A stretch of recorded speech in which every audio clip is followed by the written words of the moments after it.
السلام علیکم every one, کیسے ہیں آپ سب لوگ؟ امید کرتی ہوں کہ بالکل ٹھیک ٹھاک ہوں گے آپ۔ تو میں لے کر آ گئی ہوں آپ کے لیے آپ کے بہت ہی پیارے سے سویٹ سے کیوٹ سے ناول کو لے کر۔ تو ہم آج اسے ہی پڑھیں گے، تو اب ہم جلدی سے ناول کو پڑھنا شروع کرتے ہیں۔ لیکن آپ نے لازمی کرنا ہے چینل کو سبسکرائب اور پیارا سا لائک، جو کہ ہمیں بتاتا ہے کہ آپ کو واقعی میں یہ ناول پسند آ رہا ہے اور آپ اسے بہت ہی زیادہ محبت دے رہے ہیں۔ تو اب ہم پڑھتے ہیں ہمارے اس ناول کو۔ لیکن آپ جیسے کہ جانتے ہیں کہ ناول پورے کا پورا بھی آپ ابھی کے ابھی حاصل کر سکتے ہیں، وہ بھی بہت ہی آسانی سے۔ ارحم جی پلیز ایسا ظلم مت کریں، وہ میری بہن تھی، میں اگر آخری مرتبہ اسے نہ دیکھ سکی تو بہت تکلیف پہنچے گی مجھے۔ پہلے اس چھوٹی سی بچی کے ساتھ نہ جانے کس نے ایسا کر دیا۔ اب کی مرتبہ وہ تڑپ اٹھی تھی، ایسا کیسے وہ کہہ سکتا تھا؟ آخری مرتبہ وہ اس کی بہن کو دیکھنے کی بھی اجازت نہیں دے رہا تھا۔ شٹ اپ مین، جو بھی ہو تم نہیں جا سکتی، آپ جائیں پلیز یہاں سے۔ تنزیلہ بیگم کو وہ وہاں سے جانے کا کہنے لگا۔ میں آپ کے آگے ہاتھ جوڑتی ہوں، پلیز آپ مجھے اپنے ساتھ لے جائیں، صرف 2 منٹ تک، وہاں پر ٹہلنے کے بعد واپس آ جائیں گے پلیز۔ میں پھر کبھی بھی کہیں پر بھی جانے کا آپ سے نہیں کہوں گی، بس آج آپ میری بات مان جائیں۔ وہ ایموشنل ہوتی، بس آج اور ہم اس کی بات مان جائے گی، رٹ لگائے بیٹھی تھی۔ صنم کو یہ روتے اور گڑ گڑاتے دیکھ ارحم 1 منٹ تک خاموش رہا اور پھر کوئی سوچتا، ٹھیک ہے لیکن صرف 10 منٹ، اس جگہ رہنے کے بعد واپس آ جائیں گے ہم، اور وہاں پر ایک بھی نہیں سنوں گا تمہاری۔ ایک اور بات، اگر تم نے کسی بھی قسم کی چالاکی دکھانے کی کوشش بھی کی تو مجھ سے برا کوئی نہیں ہوگا۔ وہ پہلے سے اسے دھمکانے کے انداز سے بتا رہا تھا۔ صنم کو بے شک اس پل ارحم کی کسی بھی بات کی سمجھ نہ آ رہی تھی، لیکن پھر بھی اس نے سبھی باتوں کو ہاں میں سر ہلائے مان لیا۔ میں کپڑے چینج کر کے آتا ہوں، تب تک جتنا دل چاہے باتیں کر لیں ایک دوسرے سے، کیا پتہ آپ لوگوں کی یہ آخری ملاقات ہی ہو۔ وہ ڈراتا ہوا ان دونوں کو وہاں سے چلا کے اپنے کمرے کی طرف۔ ارحم کے جاتے ہی تنزیلہ بیگم صنم کے ہاتھ کو پکڑے اپنے ہونٹوں کے ساتھ لگاتی چومتی، بیٹا سچ سچ بتانا، ارحم نے تیرے ساتھ کچھ بھی غلط تو نہیں کیا نا؟ ان کے دل کو تسلی نہ ہو رہی تھی صنم کے جھوٹ بولنے سے، اسی وجہ سے ایک مرتبہ پھر سے انہوں نے اس سے پوچھا۔ جی امی سب ٹھیک ہے، بس غصے کے تیز ہے ارحم، ویسے میرے ساتھ انہوں نے کچھ بھی غلط نہیں کیا۔ نظریں چراتی ہوئی ایک مرتبہ پھر سے اپنی ماں کو تسلی دینے کی کوشش کرنے لگی۔ امی نازیہ خالہ کیسی ہیں؟ جان بوجھ کر وہ اپنی والدہ کا دھیان کہیں اور لگانے لگی۔ بیٹا بہت برا حال ہے، وہ گمسم ہے، مجھے کچھ سمجھ نہیں آ رہی کہ ان کچھ دنوں میں سب کچھ کیسے بدل گیا۔ ماں بیٹی رمشا کے بارے میں سوچتی دکھی ہونے لگی۔ ارحم 5 منٹ میں ہی تیار ہوئے آ گیا اور انہیں اپنے ساتھ جانے کا کہہ خود گھر سے باہر کی طرف نکل گیا۔ پورچ میں کھڑی گاڑی میں بیٹھتا ساتھ ہی پچھلی سیٹ پر صنم اور اس کی والدہ بیٹھے اپنے گھر کی طرف جانے لگے۔ کچھ ہی دیر میں صنم کے گھر کے قریب گلی کے پاس گاڑی کو روکے وہ تینوں گاڑی سے باہر نکلے۔ عجیب نظروں سے ارحم سب لوگوں کو دیکھے جا رہا تھا، جو کہ اسے بہت برا لگ رہا تھا واپس سے اسی جگہ پر آنا۔ لوگ بھی ارحم کی بڑی گاڑی اور اس کے کپڑے جوتے دیکھ حیران ہو گئے۔ محلے کے بچے جان بوجھ کر بھاگ کر ارحم کے پاس سے گزر جاتے۔ یہ سب حرکتیں اسے زہر لگ رہی تھیں، کیونکہ کہاں عادت تھی اسے ان سب کی۔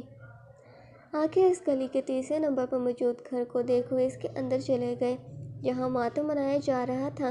زور زور سے چیختی نازیہ بیگم رو رہی تھی، سامنے اپنی بیٹی کی لاش کفن میں لپٹے دیکھے۔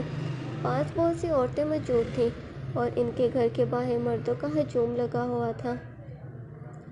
ارحم صنم کو گھر کے اندر لے جاتے ہی بازو سے پکڑے، آہستہ سے جلدی کرو، مجھے اریٹیشن ہو رہی ہے، یہاں سے جانا بھی ہے ہمیں۔ وہ صاف بتا گیا کہ اسے ایسا ماحول پسند نہیں ہے، اس لیے جلدی جانا ہے۔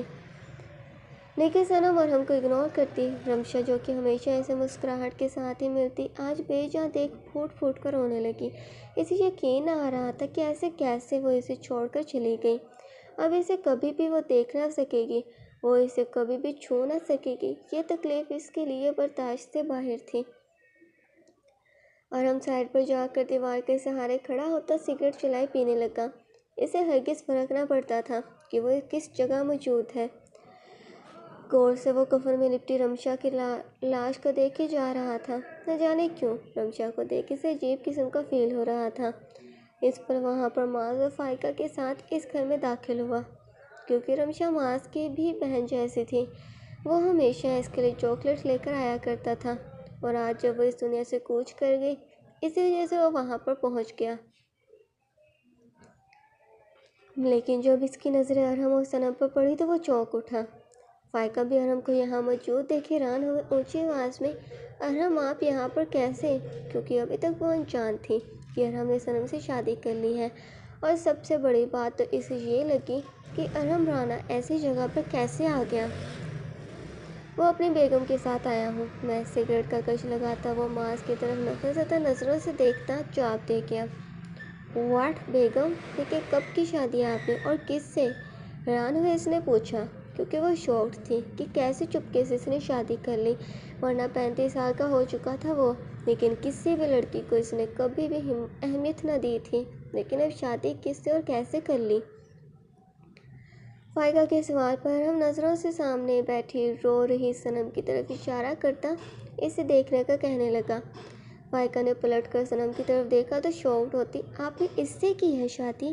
واو کیا بات ہے! لیکن اس جیسی لڑکی پر کیسے دل آ گیا آپ کا؟ ایک غریب گھرانے کی لڑکی جس سے نہ پہننے کی تمیز اور نہ ہی امیروں کی زندگی گزارنے کی۔ نفرت کھاتی وہ صنم کی برائی کرنا شروع ہو گئی۔ تمیز کے دائرے میں رہ کر بات کرو، محبت ہے وہ میری، جیسے کہ یہ تمہاری۔ معاذ کی طرف اشارہ کیا وہ فائقہ کو یہ بات سمجھا گیا کہ صنم کے بارے میں وہ ایک بھی برا لفظ برداشت ہرگز نہ کرے گا۔ معاذ شرمندہ سا ہوئے صنم کی جانب دیکھ رہا تھا، لیکن صنم معصوم ہر بات سے انجان تھی کہ یہاں پر کون کون آیا ہے۔ اسے صدمہ بس اس بات کا تھا کہ اس کی بہن کو مار ڈالا کسی نے، لیکن ارحم کی باتوں سے ارحم کے ساتھ ساتھ صنم پر بھی غصہ آ گیا۔ صنم جو کہ مسلسل روئی جا رہی تھی، جسے 5 منٹ تک تو ارحم نے برداشت کیا، لیکن آخر تنگ آتے ہوئے سب کے سامنے اس کے قریب آئے، اسے بازو سے پکڑتا کھڑا کیے۔ بس کرو، کتنا روگی؟ جس دنیا میں آتا ہے اس سے جانا بھی ہوتا ہے، تو کوئی انوکھا کام نہیں ہو گیا؟ چلو میرے ساتھ، بات کرنی ہے تم سے۔ سب لوگ حیران تھے کہ کیسا ظالم شخص ہے یہ، کیا بولے جا رہا ہے اسے کہ کسی بھی بات کی کوئی لحاظ شرم کچھ نہ ہے۔ لیکن ارحم کو کہاں پرواہ تھی لوگوں کی، کسی بھی بات کی پرواہ نہ کرتے ہوئے وہ صنم کو کھینچتا کمرے میں لے گیا، جسے دیکھ معاذ، فائقہ، یہاں تک کہ اس جگہ موجود ہر ایک شخص حیران ہو گئے کہ آخر اس جگہ ہو کیا رہا ہے۔ آپ کیا کر رہے ہیں؟ باہر کسی کی لاش پڑی ہے اور آپ مجھے یوں کمرے میں لے کر آئے ہیں؟ آپ میں احساس نام کی کہ کوئی چیز نہیں ہے؟ کیا کسی بھی بات سے تکلیف نہیں پہنچتی؟ صنم جو کہ پہلے سے ہی دکھی تھی، ارحم کی اس حرکت پر غصہ ہونا شروع ہو گئی۔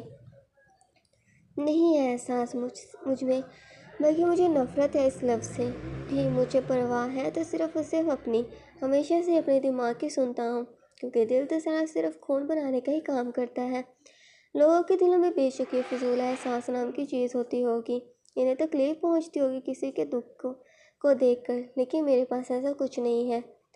ہاں، زندگی میں پہلی مرتبہ اپنے اس دل کے ہاتھوں مجبور ہوئے میرے دماغ نے مجھے تم سے محبت کی شادی کرنے پر مجبور کیا، اور یہی میرے دل کی پہلی اور آخری مرضی تھی جو اس نے مجھ سے منوائی۔ ارحم کی بات صنم کے آنسوں کو روکنے کا باعث بنی، کیونکہ وہ حیران ہوئی اس کی سوچ کو دیکھ کر کہ واقعی میں لگتا ہے کہ اس کے سینے میں دل کے بجائے پتھر موجود ہے، جسے کسی بھی قسم کا احساس نہیں ہوتا۔ تمہارا وہی پرانا عاشق آیا ہوا ہے یہاں پر؟ کیا یہاں پر آنے کا تمہارا مقصد یہی تھا، اس سے ملنے کا؟ کیا تمہاری ماں کا یہ سارا پلان تھا؟ ارحم جو کہ اسے اس کمرے میں لانے کی وجہ بتانے لگا، لیکن اس کی سوچ کو دیکھتی صنم فوراً سے صفائی پیش کرتی، آپ غلط سوچ رہی ہیں، ایسا کچھ بھی نہیں ہے۔ مجھے تو پتہ بھی نہ تھا، وہ شاید خود آیا ہو یہاں پر رمشا کے لیے، کیونکہ رمشا کو وہ بھی اپنی چھوٹی بہن سمجھتا تھا۔ او پلیز جو بھی ہو، ایک بات میری کان کھول کر سن لینا، اگر کسی بھی مرد کے بارے میں تم نے سوچنے کی کوشش بھی کی تو مجھ سے برا کوئی نہیں ہوگا، کیونکہ تمہارے دل و دماغ پر صرف اور صرف میں ہی رہنا چاہیے، کسی اور کو برداشت میں ہر کسی نہیں کر سکتا۔ تم سوچو گی تو میرے بارے میں تمہاری سوچ بھی صرف اور صرف فرحان رانا کے متعلق ہی گھومنی چاہیے، سمجھی تم؟ میرا ایسا کوئی ارادہ بھی نہیں ہے، آپ پلیز ایسے مت سوچیں، میں تو اپنی بہن کی خاطر یہاں پر آئی ہوں۔ وہ بار بار ایک ہی بات کی صفائی دیے جا رہی تھی، کیونکہ وہ ہر کسی نے چاہتی تھی کہ ارحم اس بات کے لیے اسے سزا دے۔ تو آج کے لیے اتنا ہی، چینل کو سبسکرائب کریں، ویڈیو کو لائک کرنا بھی مت بھولے گا، اور پورا کا پورا آپ ناول جلد از جلد حاصل کر سکتے ہیں، وہ بھی بہت ہی آسانی سے۔